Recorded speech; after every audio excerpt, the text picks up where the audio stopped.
I'm really born into it. I know I look 25, but I'm 50 next year. It was 1974 when I was born. And as a little kid, my father being a mathematician and my mother too, it was into the first programming calculator. I loved that. I learned coding. And then with the entrepreneur soul, I started selling video game when I was 10 years old. I started my first company with the authorization of the Court of Minors when I was 14 because I was underage. And I always been running different IT businesses. I did several exits. And then now I'm here. I've been through different experiences. Welcome back to another episode of Gaining the Technology Leadership Edge. We have shows every Wednesday at 8 a.m. Pacific time. Today I have a guest, Roberto Capodieci, and he is here with me today. So thanks for being here. Hey, thank you for having me. It's a pleasure. So tell me a little about your background. How did you get started in technology? What's your career been like? Right. I'm really born into it. I know I look 25, but I'm 50 next year. It was 1974 when I was born. And as a little kid, my father being a mathematician and my mother too, it was into the first programming calculator. I loved that. I learned coding. And then with the entrepreneur soul, I started selling video game when I was 10 years old. I started my first company with the authorization of the Court of Minors when I was 14 because I was underage. And I always been running different IT businesses. I did several exits. Then now I'm here. I've been through different experiences. So what would you say has been like your number one struggle in your career that you've worked to overcome? Well, make people understand what job do I do, because sometime, mostly in the past, it was very hard to understand that somebody sitting in front of a keyboard can actually make money. And, even have, employees that sit as well in front of a keyboard, then all together they make money. So explaining to the various girlfriends or, family what I actually do, then yes, that has been the biggest struggle, I would say. I can relate to that. I'm remarried, but in my first marriage, my ex-wife had a stepdad, and he was very old-fashioned, like had worked the same job for 40 years, that sort of thing. And I had been a CTO for probably a decade and a half at that point, and the company we were going through some financial struggle, so the company laid off three of our executives, including myself. And so I went back into contract work, and he'd hear that, oh, Mike's working at Transamerica Life Insurance. And then like a couple months later, oh, Mike's working at Microsoft. Then a couple months later, oh, Mike's working here. And he asked me one time, don't you ever keep a job? And I'm like, what are you talking about? Don't I ever keep a job? I do contract work. And so I finally had, how I had to explain it to him. I'm like a hired gun. They call me up. They know they need this expertise, and they call me and they bring me in, and I do my job, and then I move on to the next person that needs it, right? Yeah, something you highlight is actually very true. I started developing software really as a teenager, and I've been developing software. It was one of the first available. So really, people either come to me or go through other people that will come back to me anyway. And the experience, because we did from document management to marble cutting to software for archaeologists to any sort of things. And the beauty of being in this industry that serves other industries is really that you earn a culture of so many different aspects because you approach them through the software aspect. So you get to learn how they work. I mean, horse races, any sort of things. So I enrich myself culturally a lot in all these years working in IT. So what do you do? You're in front of the computer a lot. What do you do to stay focused? That's a very good question. In fact, is one challenge when in managing is just a matter of having a right understanding of who is doing what and coordinating things and getting answer. But if I go back to the time where I was sitting and coding and sitting there and staying focused, is actually up in a sort of like entering a tunnel, the rabbit hole. Once you are inside, you can stay 3 days and you're focused for 3 days. Then you're gonna sleep for 2 days. It's very interesting how the world and sorry if I interrupt myself, but being through the experience taught me how to manage a developer much better, because having been a developer myself, I understand the psychology of them. And there are really two big different kinds: those that study in the school and apply what they study, and those that are like artists painting paints. And so it really brings a different kind of approach in executing work, and in managing them, it brings out two different methodology in managing these different kind of people. Yes.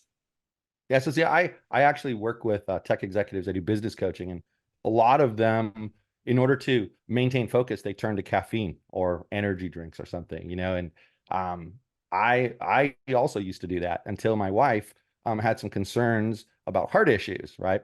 So I started looking for alternatives, and I found this product. It's called Magic Mind, and it's just a teeny tiny little shot. And I got to tell you, started drinking this thing, and it enhanced my focus so much, and it outperforms energy drinks, that's for sure. And it's just a simple thing. I mean, it's maybe an ounce, and it's down that thing instead of coffee. Tastes good. It has a matcha, nootropics, adaptogens, and it really does. I actually was a naysayer at first. I was like, I don't know how this can possibly work, but it enhances my clarity and focus for the afternoon. That's when I'd start to crash. So, it's been a game changer for me, help me maintain my focus all the way into the evenings. And I have productive mornings too. So, like, if All any of you right. out there are struggling with consistent focus, try Magic Mind. Okay. It's something worth exploring. And if you go to magicmind.com/JAN gaining technology, that's all one word, JAN gaining technology, you can pick up the product there. Now, if you listen to this show, obviously you're listening now, they offer a special promotion. You get 50% off a subscription, and you just use the code Tech Leadership. So you can also pick it up at Sprouts Farmers Market. So give it a try. It's a really good product. So you Yeah. said something that really I loved what you said. Your analogy was perfect, if you ask me. Um, I like to say that software developers are either firemen or architects. So they're either building something or they're fixing a problem someone had. But you made a great point as far as how do they learn to be software developers? And you said either they go to school or they learn like a painter, kind of on the job, trying Right. different things. And I think that's an amazing analogy because I do think of software development as kind of an art form. I really do. I think Absolutely. you you might be given, we could both be given the same software problem to solve, right? Your code's gonna be one thing, mine's gonna be something similar but different. Our approach is personal to us, how what we've learned, how we like to do things. And so I love that artist analogy. Where did you come up with that? Oh, well, absolutely, because I've been living it. And in fact, I've been applying it to work. You will recognize the two categories because the artist one code during night much better rather than during the day. And in fact, as you were saying, with some support of energy supplies, and what you suggested is actually very interesting. I will check it out. And others, those that learn in school, usually work during the day. The difference also is that the artist one, he can get out of the computer and his brain is still processing what he has to code. The other one, when he get out of work, he goes home, he can think about other things. So in a way, they're luckier, but they're less magic, if you want. So like a little bit, one is more technical and precise in terms of rules, but he will never get out of the box, if you want. The other one can come out with amazing innovation. In fact, are the best for R&D, are the best to solve very difficult problems that the other can't. So it's important for the manager to recognize these talents and use them in the correct way, because it can be very stressful to force one to play the other role and vice versa. It's interesting because when I used to do contract work, I'd always have a laptop and I'd keep it turned off when I came home. That way I didn't jump back into work. Now I always use a desktop because I don't travel around as much. But it's like the bane of my existence because I'll be sitting on the couch and I'll think, oh, that's the solution. And then I run in here and I try it.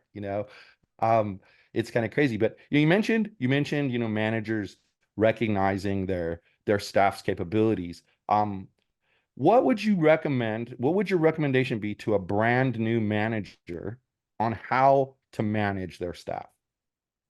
Well, if it's a brand new manager, depends where it comes from. If it comes from a school that is managing and he has no practical hands on the work in the past, practical experience, I would suggest this person to sit down and talk with the people.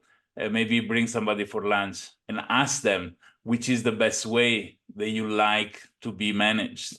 Because a real developer wants to be managed. The painter programmer wants the wife to manage the money. The real developer, they don't care about, they really lose interest in anything that is not solving the problem. In fact, most of these people have hard time delivering 100% of the things, because when they cross the wall about having solved the issue, they lose interest in finishing the small details. While the others are the opposite. They hate to find the problem, but they're very good in finishing the details. So a team is composed in this way, getting, and a manager, the best, if he has not the capacity to recognize them by the look in the eye, by usually the artist one, they don't take too many showers, they don't brush their teeth too often, so you recognize them in this way. The other are more clean and perfect, wearing the correct jacket. So combine them, making them work in team, having the right place for each one in the flow of the implementation of software that's produce magic. So the new manager, sit down, talk with them. They will tell you what they need is really the best. And obviously, with the maturity of a manager, understand that also. I know I want to work on one day per week only. Okay, no, that's not what you want to hear. But in terms of practicality, let me solve the problem by myself. Let me work at night. Don't put pressure on certain things. There is a beautiful quote from the book Remote, written by the people that did Ruby on Rail. It's really about hiring people working remote, which culturally is a very difficult thing. It was before COVID and coronavirus for sure. that 2 years really gave a lesson to the world about remote workers. But the idea is that if you need to have the employee under your eyes, under your control constantly, then you're a kindergarten teacher. You made a mistake in the hiring process, because if you find the correct ethical and mature people, doesn't matter, they deliver. So much that large projects usually are worked in-house to create this different specifics for a small deliverable. And the final part are outsourced not by hour of work, but by deliverable. So this ethics is extracted by you deliver, I can benchmark, I can check the code, then you get paid. You don't. So large projects that are successful usually work in these terms. Now I like that advice. I think it's perfect because when I get clients that come in, a lot of times companies push them towards business coaching because they don't have the time or the knowledge how to train them to be managers. And a lot of them will say, "Oh, but I met with the previous manager and he told me all about the staff." And I say to them, "Have you ever had a difference of opinion with somebody?" Clear question, right? And they always say yes. And I say, "So then how do you know you're going to agree with everything that person said?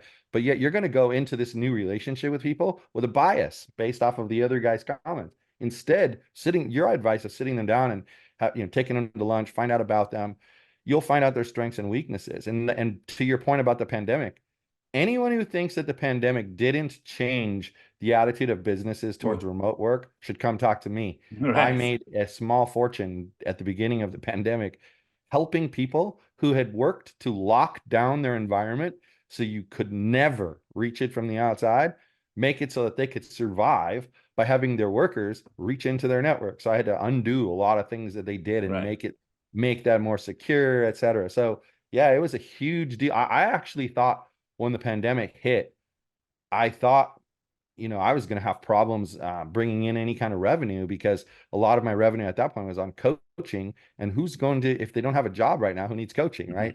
But then suddenly this other issue came up, and I was like, wow, how interesting is that? So tell me about Jada, AI. That's your company. Tell me about it. What do you guys do? No, it's not my company. It's not your started company. I am part of I work with them, but Okay. the founder is My mistake. Diego Torres, a guy that is very brilliant. My role is to decentralize artificial intelligence. So the big issue with the like ChatGPT or all the other art, they live in big data center controlled by a single company. In the ethics of IT, if you want the evolution, decentralization is the next step we're doing. So having another large project, an AGI, that is sitting in a single data center in control by few people only is a very big weakness, is a very dangerous aspect, like it is for all the other, because it can be in many ways controlled. So applying the concept of blockchain, so a peer-to-peer network that manage the large brain in a distributed manner, where anybody can launch a new node, have a part of the model, and the query run through the network, allow to stop controls on the mechanics of how the process work, how the intelligence grows, and is really democratic in a way. So there is, it is what it is not controllable, and is accessible to everybody. So it has pros and cons, but there is a larger philosophical aspect on information technology that I can share with you that drives my latest couple of decades of career. Well, you know, as this show has grown, I've gotten a team of people behind me who they research my guests before they come on. And one of the things they say about you is that you're a prominent figure in the fields of decentralization, blockchain, and technology. So, what got you into all of that? Right. This is interesting. I was into decentralization before blockchain. When BitTorrent came out, I got really fascinated by it because BitTorrent mostly being used to download the movies and music, you know, piracy. If you think about Kazaa and the other websites that were there, that were distributing, they were centralized, even if the distribution was distributed. But easily they were caught, arrested, and everything was shutting down, okay? And correctly, because by law, that's the correct things to do. But on the other hand, with BitTorrent, the regulator had to change the formula. You can now block Mr. Joseph BitTorrent because it doesn't exist. There is this network of computer. No computer is more important than the others. So really, you don't have a central point of failure. So you need to change the law and say it's illegal to use this system, but you cannot stop the system. So this has really caught my attention. There was a flaw on BitTorrent which indexed the files by their hashes, which makes it impossible to modify files. So I start hacking the protocol to make a decentralized file system. So like a user drive in a peer-to-peer network. And while I was working on this, a couple of years later, somebody sent me the code of what was one of the first release of Bitcoin, the core node. I installed it. In fact, as soon as not the testnet, but the mainnet launched, I did 6 blocks with a notebook connecting dial-up from a small room in the island of Bali, Indonesia. And then I formatted everything. So there are 300 Bitcoin that are lost forever. I cry sometimes if I think about it, but they were worth nothing. They had no use at the time. I really didn't understand what it was all about. I knew it didn't do what I wanted to do. But this put me in the right place, in the right moment. So I followed the wave. I started writing white paper for systems that were non-financial, but using the centralized system to do documentation control, like document flow, reverse, sorry, the name, I lost the word, but when versioning, okay, document versioning, you need to forgive me, you and all the people listening. I'm Italian. My English, I studied French in school, comment ça va? But I learned English just by working with computer and traveling, so it's not very good, but you know, I do my best. Sometimes some words don't come out. Fine. So document versioning in a decentralized manner, rather than many other tools that I started implementing in the early day. I've been part of one layer 1 protocol, the first non-clone of Bitcoin proof of stake, but now we're getting into too much technical details. But I love the idea of decentralizing because the era we are living, the information technology era, has small phases inside. Before we were in the industrial era, right? Now we start digitalizing things from analog. We went to digital. Then we start distributing these things online. Faxes can go from a place to another, an image being transmitted, the modems to connect, then the network, so the internet. But internet started decentralized. If you can think at the beginning, everybody had a mail server in their house, and really mail was decentralized, right? Then a few big actors start centralizing everything again. So we'll still need of the man in the middle to send an email, to manage a website. I do believe we're moving toward a decentralized, really decentralized system where nothing can be stopped by anybody. And this is not just my thinking. If you think Dorsey, the ex-CEO of Twitter, had the issue with people asking to remove content, and he was, and he's still working on this project. That is a decentralized version of Twitter. Twitter should have been only the interface to accept content, but when they say you need to remove this, you should say, I have no control over it. The content is in a decentralized network, right? So the paradigm should shift. You don't forbid people to publish something, but you choose what you want to see or not, right? Obviously, somebody behaved criminally, he should be arrested. I'm not saying no. I'm not saying that these allow people to share illegal material, but politically, rather than in terms of taste or other things, there should be no control, right? There should be the freedom of expression, the real capacity. Then I choose what to read. I choose not what to read, and there are magic, thanks to artificial intelligence, again, way to filter content before you arrive to us, right?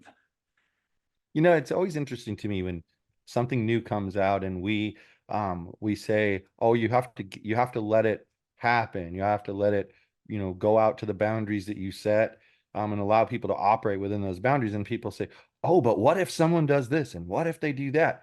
Well, is it any different than any other like law or regulation that we provide? There's a speed limit on the highway. Some people follow it and some people don't. And I think, and those who don't, if a police officer sees it, they They pay enforce the the law. consequences. So it seems to me like even with like decentralized ideas, it scares people, but at the same time, if someone's breaking the law, then enforce the law. And if they're Absolutely. not, then let them, spread their wings a little bit. But I had a question for you because it popped into my head while you were talking about Bitcoin.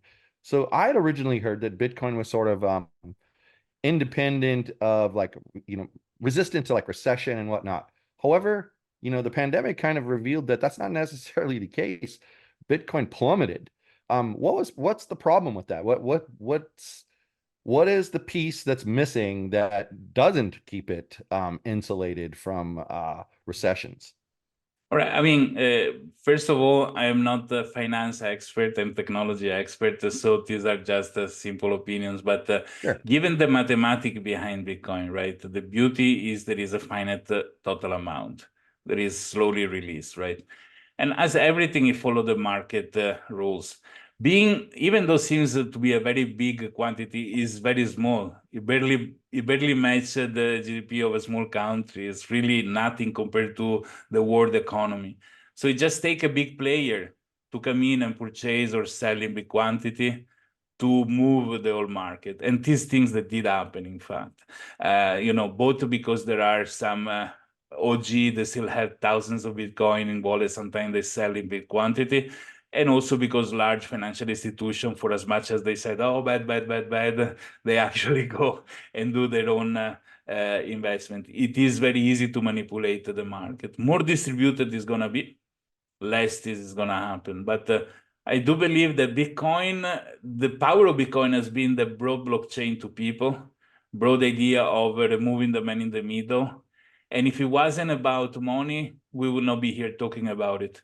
I always say if the blockchain was invented for something needed by hairdressers, probably nobody would talk about blockchain. But because it touches money and is a topic that people love and are very interested to pay attention to, then now everybody understand what it means to be decentralized, right? Yeah, I mean that's honestly my coaching program is called the Decentralized A-Team method. And what I teach people to do is manage in a decentralized way.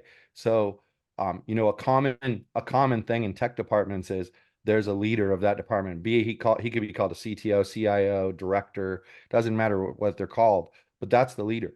And everybody is afraid to make any decisions without consulting the leader first.